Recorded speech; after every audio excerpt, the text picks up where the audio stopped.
오늘 기자회견을 통해서 그동안 코로나19 기간 비대면 진료 전면 허용으로 발생한 부작용들을 국민 여러분께 말씀드리고 앞으로 원격 의료와 비대면 진료가 올바로 정책하기 위해 정부의 대책 마련을 촉구하고자 합니다. 감염병 시대를 거치면서 원격 의료, 비대면 진료는 부인할 수 없는 미래 의료의 도구가 되었습니다. 환자 보호자는 편리하게 진료를 받을 수 있고 의료진들도 나의 환자를 꼼꼼히 챙길 수 있는 긍정적인 수단입니다. 하지만 지난 2년간 비대면 진료가 전면 허용되면서 총 360만 건, 총 685억 원의 의료 비용이 발생했고 그 와중에 심각한 상업적, 위법적 행위들이 도를 넘었습니다. 저는 비대면 진료 과정에서 9건의 약사법 위반 사례들이 지자체에서 행정처분과 고발이 진행된 사실을 최근 확인하였습니다. 그 사례를 보여드리겠습니다.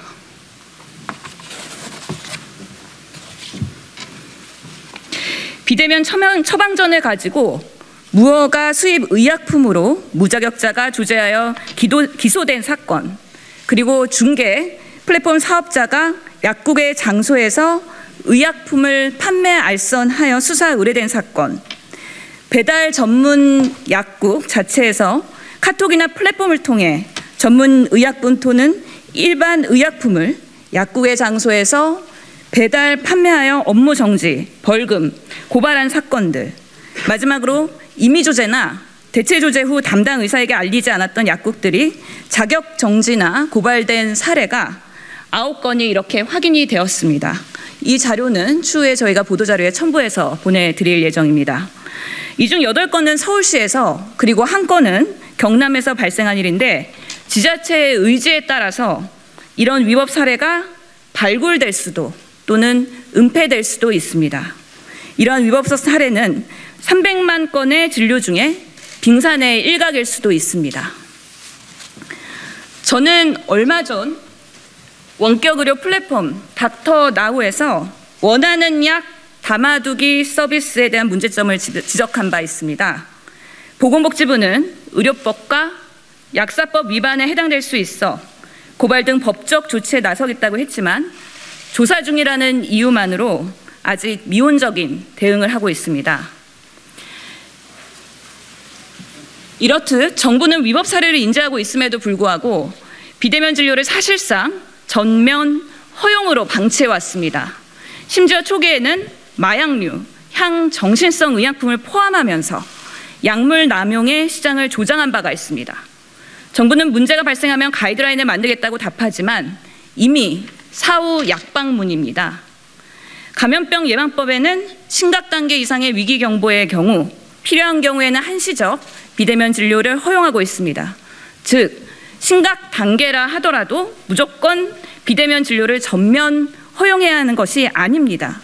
지금이라도 어떤 경우가 필요한 것인지 기존 비대면 진료에 대한 올바른 평가, 그리고 부작용 사례 확인과 대안 마련, 코로나 확진자와 자가격리자 등 꼭 필요한 경우에 허용되는 범위에 대한 검토가 필요합니다.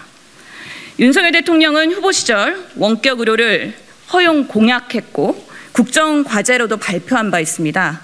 코로나 장기화되는 시기에 윤석열 정부의 보건복지부 장관 자리는 여전히 공석입니다. 보건의료와 국민 건강에 대한 현 정부의 인식이 이 정도 수준이라는 반증이기도 합니다. 원격 의료 플랫폼을 통해 의료 상담받기, 전문 의약품 골라 담기 등 마치 의료를 쇼핑하듯이 소비하는 행태를 부추기고 자극하는 의료 과잉이 발생하지 않도록 해야 합니다. 그리고 의사 처방, 약사 조제 체계가 무너지지 않도록 대면 진료와 비대면 진료의 통합 체계를 올바로 안착하기 위해서 정부가 적극적으로 나서야 합니다. 꼭 필요한 환자들한테 꼭 필요한 의료가 제공될 수 있는 비대면 시스템 구축하는 데 윤석열 정부와 보건복지부의 신속한 대처 기대하겠습니다. 국민 생명과 건강보다 더 급한 것은 없습니다. 다음은 대한의사협회 이필수 회장님께서 발언해 주시겠습니다. 안녕하십니까. 대한의사협회 회장 이필수 인사 올립니다. 의료계 최대 이슈 중 하나인 비대면 진료 플랫폼 문제와 관련해 오늘 이렇게 신은영 국회의원님께서 대한의사협회와 대한약사회가 함께하는 공동 기자회견 자리를 마련해 주신 데 대해서 매우 뜻깊게 생각하며 저희 대한의사협회의 입장을 말씀드리고자 합니다. 정부는 지난 2020년 2월부터 감염병 위기 대응 심각 단계일 때 한해 비대면 진료를 한시적으로 허용해 오고 있으며 국회 역시 2020년 12월 감염병의 예방 및 관리에 관한 법률 개정을 통해 한시적 비대면 진료 후 법률적 근거를 마련해 주었습니다. 코로나19 팬데믹 상황에서 어쩔 수 없이 도입된 비대면 진료는 이를 홍보하고 활용하기 위한 많은 플랫폼을 양성하는 결과를 가져왔고, 이러한 비대면 진료 플랫폼은 국민의 생명과 건강권 수호라는 의료 본연의 가치를 훼손한 채 상업적 목적으로 변질되는 문제를 이야기하게 되었습니다. 약사법상 광고가 금지된 전문의약품에 대한 광고가 범람하고, 의사의 진찰과 처방이 필요한 전문의약품을 환자가 직접 선택하도록 유도하고, 불법 의료 광고 및 환자 유인 행위를 유도하고, 의료 서비스 및 의약품 오남용 사례가 발생하는 등 수많은 부작용 사례가 발생하고 있습니다. 그간 의료계에서는 이러한 비대면 진료 플랫폼에 대한 부작용 및 문제점을 수차례 우려하고 경고해 왔으나 정부는 이제서 뒤늦게 대책 마련에 시급하고 있는 상황입니다. 올바른 한시적 비대면 진료를 위한 의료계의 기본적인 입장과 방향성에 대해서 말씀드리겠습니다. 먼저 플랫폼 분야에서 의료 기본 원칙이 정립되어야 합니다. 어떠한 경우에도 비대면 진료는 대면 진료를 대신할 수 없으며 단지 보조적 수단으로 활용되어야 한다는 기본 원칙이 반드시 지켜져야 합니다. 현재 비대면 진료는 코로나19 상황에서 한시적으로 허용되고 있는 만큼 이를 빌미로 원격 의료와 관련된 어떤 형태의 의료 시스템이라도 충분한 검토 없이 본격적으로 도입되거나 합법화되는 것은 너무 성급하며 국민의 건강과 직결된 일이기 때문에 신중하게 접근되어야 할 것입니다. 무엇보다도 국민의 안전 및 건강을 최우선 순위로 두어야 합니다.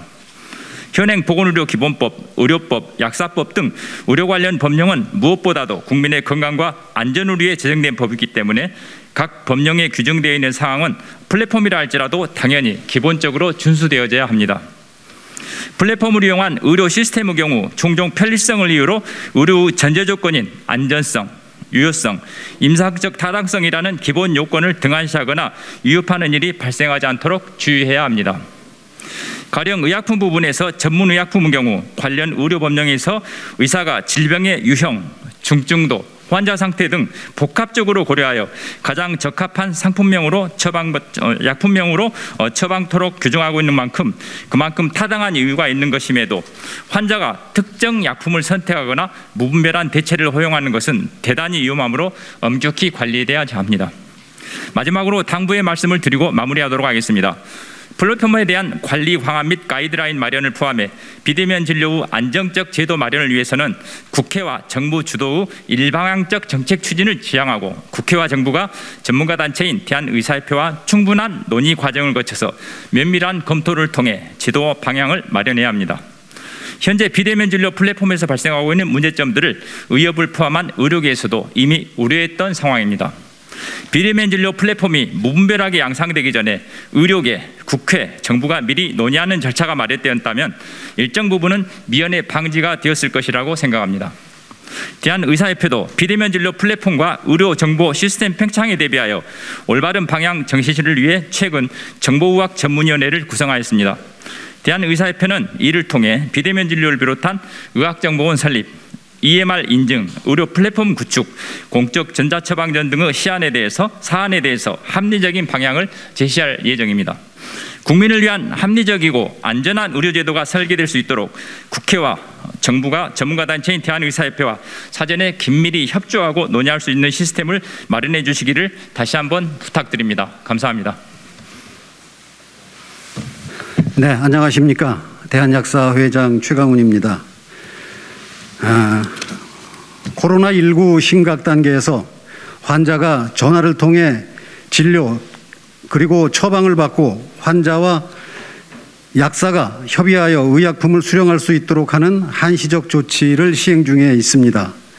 사실 비대면 진료는 의료에 관한 영역이라 대한약사회가 직접적인 의견을 표현하는 것이 바람직하지 않을 수도 있으나 비대면 진료가 허용된 한시적 기간 동안 이미 많은 문제점이 드러났기 때문에 이를 지적하지 않을 수 없습니다. 원칙적으로 비대면 진료는 의료기관을 이용하는데 어려움이 있는 계층이나 의료 접근성이 현저하게 낮은 취약지역을 대상으로 제한적으로 허용돼야 합니다. 그러나 약사단체가 리서치 전문업체에 의뢰하여 조사한 비대면 진료 어플 이용자 현황을 보면 어플 이용자의 90% 이상이 병원을 방문하는데 어려움이 없는 20대에서 40대로 나타났으며 어플 이용자의 84%가 수도권 및 광역시에 집중되어 있고 의료 접근성이 낮은 군 단위 이하 지역은 오히려 2% 수준에 불과한 것으로 나타났습니다.